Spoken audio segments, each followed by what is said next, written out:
Disclaimer: this story is a work of fiction created for entertainment purposes. Any resemblance to actual persons or events is purely coincidental. Viewer discretion is advised. She leaned forward, her voice low but clear, and asked, "You're not married, are you?" It was the kind of question that makes time slow down for a second, the kind that doesn't just need an answer, it demands a story. I could have lied. I could have laughed it off or given her a vague answer, but something about her eyes, curious, but cautious, made me pause. There was a softness to the way she asked it, but also a quiet challenge, like she'd heard too many half-truths before. So, I told her the truth. I looked her straight in the eye and said, "Everyone deserves a second chance." And just like that, everything changed. It started earlier that day. A Thursday, quiet, gray skies hanging over the city like an old memory that wouldn't fade. I wasn't planning on meeting anyone. In fact, I was only at that small, tucked-away cafe because my usual spot was too crowded.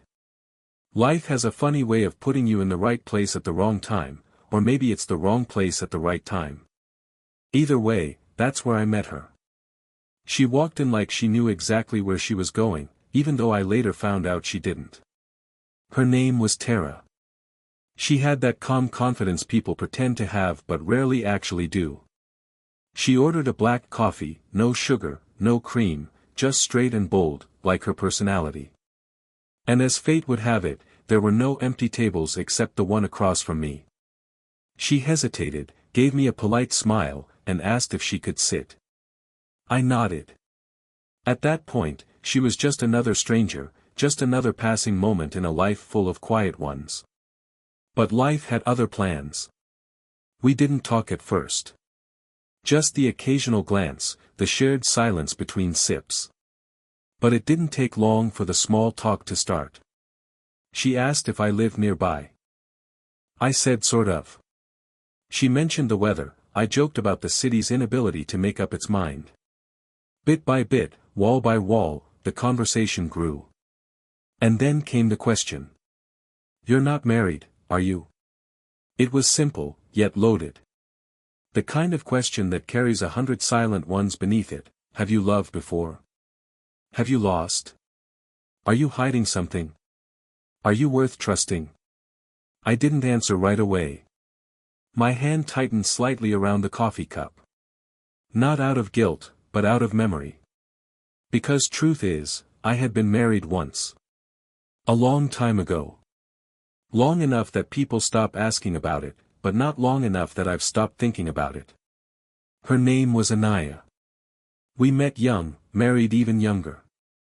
We made all the promises the world tells you to make, forever, no matter what. But real life doesn't always follow the script. Sometimes people change. Sometimes, love isn't enough. Sometimes, forever ends before it begins. It wasn't a dramatic breakup. No betrayal, no screaming matches. Just two people quietly drifting apart, trying to hold on to something that was already gone. We tried counseling. We tried pretending. We tried silence. And then, we stopped trying. Since then, I kept my life simple. Work, routine, the occasional dinner with friends. No messy emotions. No entanglements.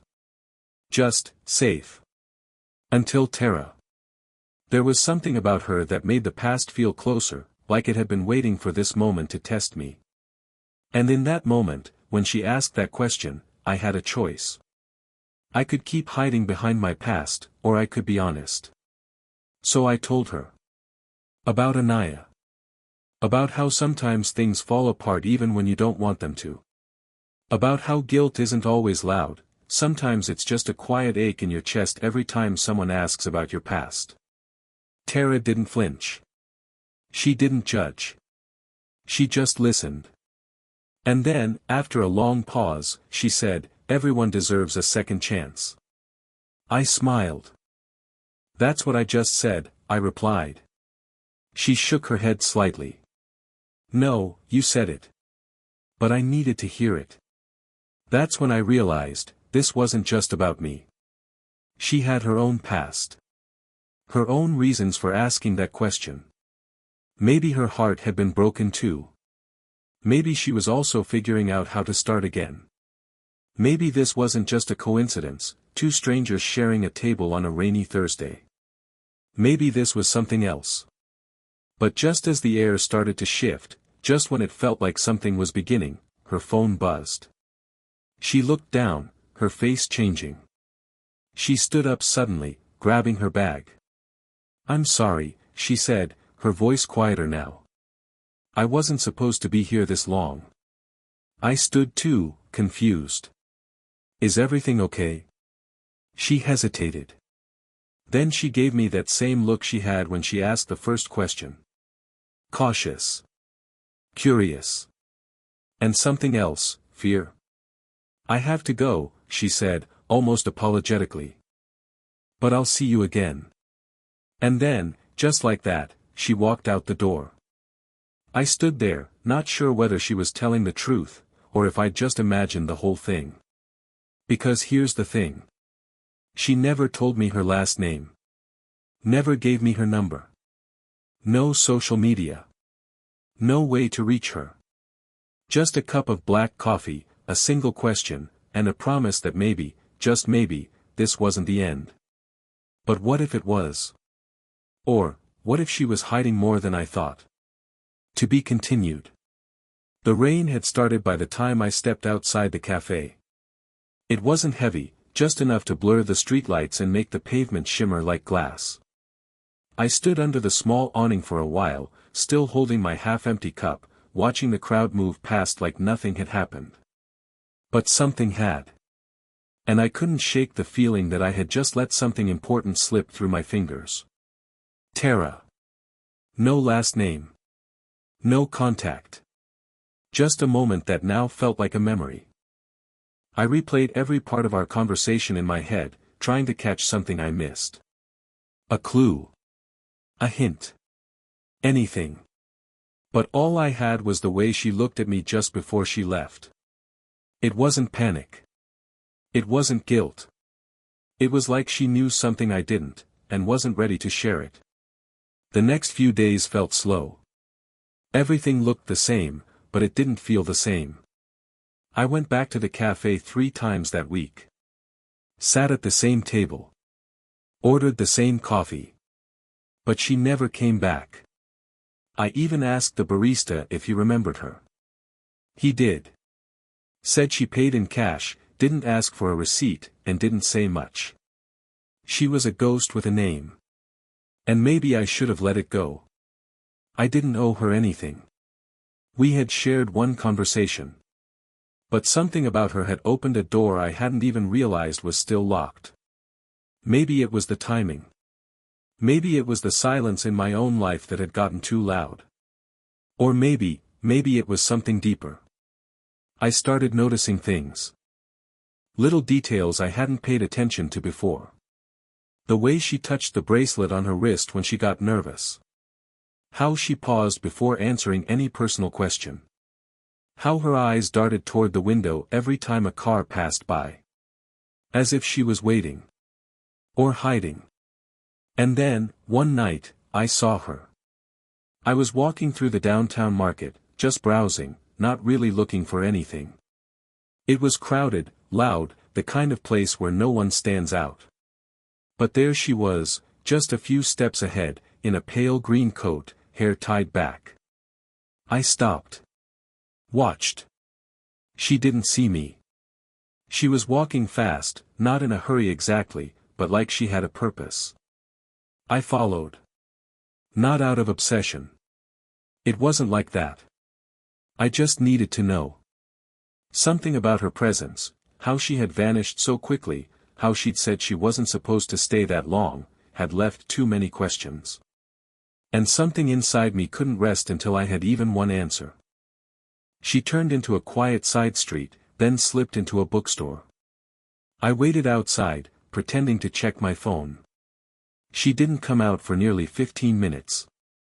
When she did, she had a book in her hand, no bag, and a different expression, like she was thinking hard about something. She walked across the road, into a building I didn't recognize. No name on the door. Just an old keypad lock and a faded number above it, 24B. I didn't follow her inside. That felt like a line I wasn't ready to cross. Instead, I walked home with even more questions than before. The next morning, I did something I hadn't done in years. I called Anaya. Not to talk about us, but to talk about what I was feeling. She picked up after the second ring. We hadn't spoken in months, but she sounded the same. Calm. Grounded. Like always. I met someone, I told her. There was a pause. That's good, she said, gently. You deserve that. I don't know if it's good, I admitted. It's complicated. I told her just enough to get her opinion without making it weird. Anaya always had a way of seeing things clearly, even when I couldn't. She sounds guarded, she said. People who disappear that fast usually have a reason. You just need to figure out if it's the kind of reason you can live with. That stuck with me. The next week, I went back to the bookstore she had visited. I asked the cashier if he remembered her. He didn't. But I noticed the book she had been holding. It was on the featured shelf. A novel called A Life Between Lies. The irony wasn't lost on me. I bought it. That night, I started reading. Not because I thought it would answer anything, but because I hoped it might offer a clue. And strangely, it did.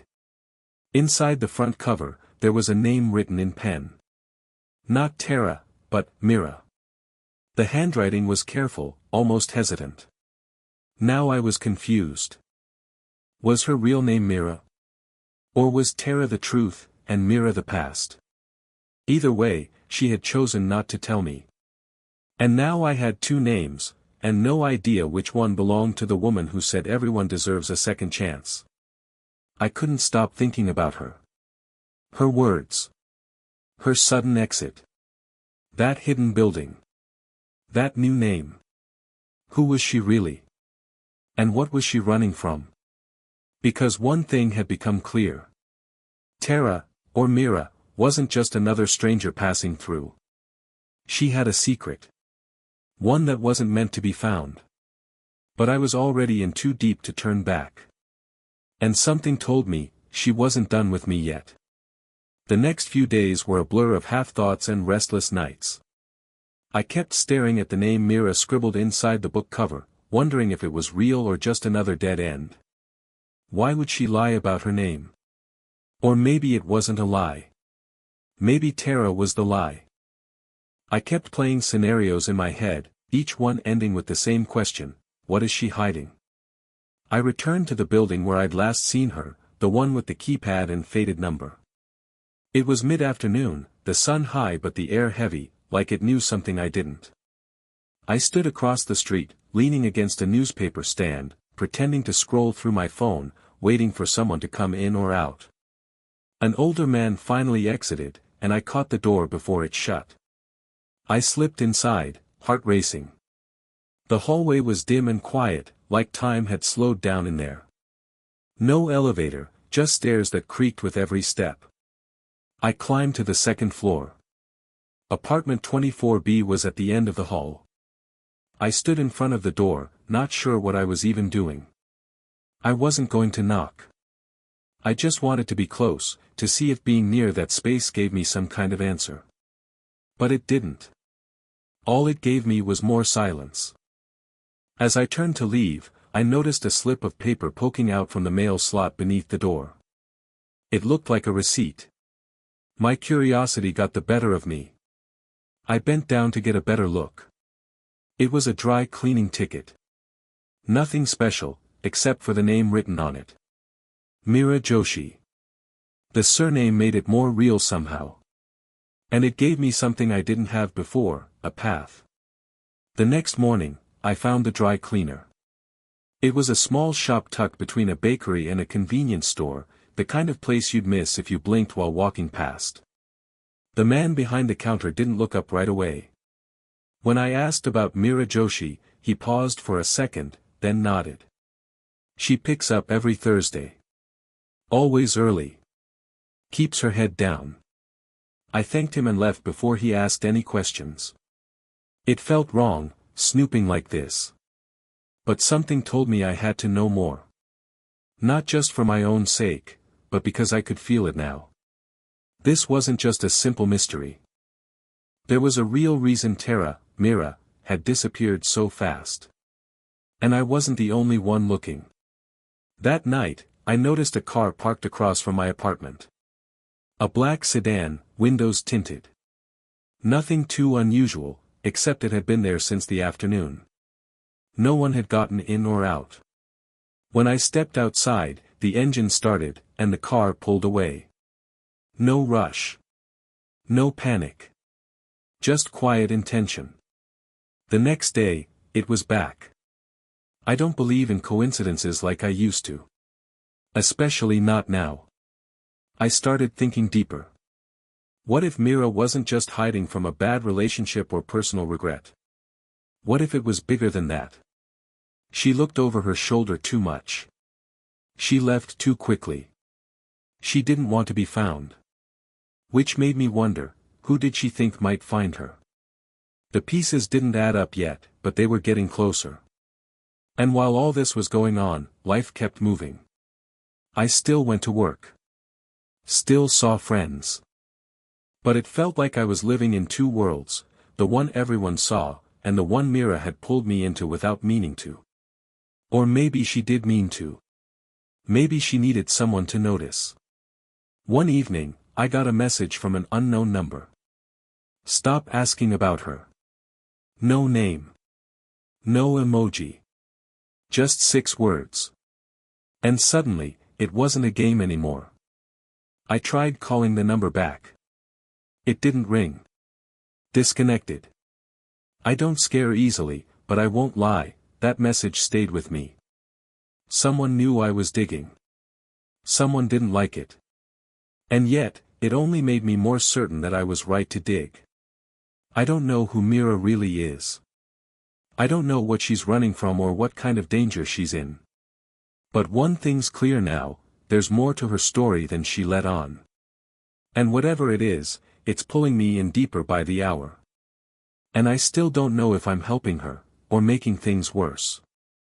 It was almost midnight when I heard the knock. 3 soft taps. Not rushed. Not loud. Just enough to send a chill through me. I wasn't expecting anyone. I hadn't told anyone what was going on, not even Anaya. I stayed still for a moment, heart thudding in my chest, every shadow in the room suddenly sharper. I walked slowly to the door and looked through the peephole. No one. Just the quiet hallway and a flickering bulb at the far end. I opened the door cautiously, half expecting someone to jump out. But nothing. Only an envelope on the floor. No name. No address. Just a plain, unmarked envelope. I picked it up and closed the door behind me, locking it tight. Inside was a photo, slightly creased, clearly taken from a distance. It was of me and Mira, sitting at that cafe the day we met. The angle told me it had been taken from outside, through the window. Someone had been watching us even then. There was a single word written on the back in red ink, enough. That was the moment I realized I wasn't just chasing answers anymore, I was being hunted for looking. Whoever she was, Mira wasn't just someone with a troubled past. She was someone they wanted erased from the present. I didn't sleep that night. Every sound felt amplified, every creak in the floorboards like a warning. I kept the lights on. I rechecked my locks. My thoughts kept circling back to that photo. Who had taken it? Why send it now? By morning, I had made a decision. I had to find her. Not to confront her, but to protect her. Or at least try. I went back to the bookstore, hoping for a miracle. That's when I saw her, across the street, standing by the corner, hood pulled over her head. She was looking right at me. And for a second, the city seemed to hold its breath. She turned and walked away fast. Not running. But not slow either. Like she needed me to follow, but only if I was willing to risk everything. And I was. I pushed through the crowd, trying not to lose sight of her. She cut through alleyways, side streets, moving like someone who'd done this before. Like someone who was used to escaping. And just when I thought I'd lost her, she stopped. Turned. Looked right at me. And said, "You shouldn't have come." Then, behind her, a shadow moved. Someone else was there. Watching. Waiting. Before I could speak, before I could ask her what she meant, the shadow stepped into the light. It was a man, late 30s maybe, sharp suit, no emotion on his face. But his eyes locked on Mira with cold precision. She froze. Her hand reached for mine, but her voice dropped into a whisper I could barely hear. "He found me." I didn't know who he was, but in that moment, I understood, this wasn't just about a secret or a lie. This was survival. The man didn't say anything. He just stared, like waiting for a signal. That's when I noticed the small earpiece in his ear and the faint glint of something metallic clipped to his belt. Not a gun, not visibly. But enough to tell me he wasn't random. He was official. Or worse, someone pretending to be. Mira turned to me, panic now pushing through the calm she'd held for so long. "He's not here for me this time," she said, "he's here for you." I blinked, confused. "What do you mean?" She didn't answer. She just pulled me down the alley, fast, weaving through crates and doors like she knew every inch. The man didn't chase us. That made it worse. He didn't need to. At the end of the alley, Mira stopped again, breathing hard. "You were never just a stranger," she said, eyes locked on mine. "They knew you'd talk to me. They used you to find me." I felt my stomach drop. This wasn't just about her running away. I'd been part of it all along, without even knowing. "You were the bait," she said softly. "And now they don't need you anymore." Somewhere behind us, footsteps echoed. More than one pair. And the trap I thought I was helping her escape, had been mine all along. The footsteps were closing in fast. Mira looked around, desperate, eyes scanning for an exit that didn't exist. We were trapped. My heart pounded, not just from fear, but from the weight of everything I still didn't understand. Why me? Why now? But Mira didn't waste time explaining. She reached into her coat, pulled out a small USB drive, and pressed it into my hand. "If anything happens to me," she said, voice trembling, "get this to someone you trust. Don't open it. Don't ask questions. Just go." I didn't have time to respond. 3 men stepped into the alley, suits, earpieces, the kind of presence that didn't need guns to feel dangerous. One of them spoke, voice calm but firm. "Mira Joshi. Come quietly. He wants to talk." She didn't move. Just stared at him like she was done running. And then, sirens. From the opposite end of the alley, 2 unmarked police vehicles screeched to a halt. Doors flew open. Officers rushed in, weapons drawn. Hands where we can see them. Everything happened in seconds. The men backed off, clearly not expecting backup. Mira looked at me, half in shock. "You called someone?" I shook my head. "No," one of the officers rushed over, whispering to Mira. She nodded slowly, relief finally breaking through. Apparently, someone had been watching them too. A whistleblower inside their circle had tipped off authorities. Everything Mira had run from, corruption, abuse of power, surveillance, was finally catching up with them. As they arrested the men, Mira leaned close to me and whispered, "You weren't the bait. You were the backup plan." Before I could ask what that meant, she was gone, taken into protective custody. And later that night, when I plugged in the USB, it wasn't just her story. It was mine too. I sat alone in my apartment, staring at the files on the USB drive. Names, locations, surveillance logs, some of them linked to people in powerful positions. But buried inside was something I never expected, a report with my name on it. Photos, background, connections. I wasn't just some random stranger Mira had met at a cafe. I'd been watched too. 4 months. Turns out, my name had popped up during an old internal investigation Mira had blown open years ago, one I didn't even know I was a part of. My father's company had unknowingly funded one of the groups Mira had exposed. That's why she sat next to me that day. She wasn't looking for help. She was checking if I was like them. But somewhere along the way, she saw something different.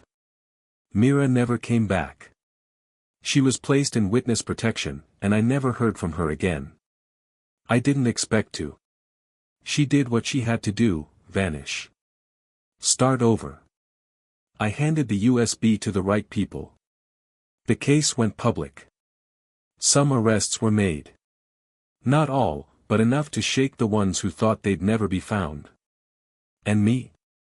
I kept living. A little more carefully. A little more aware.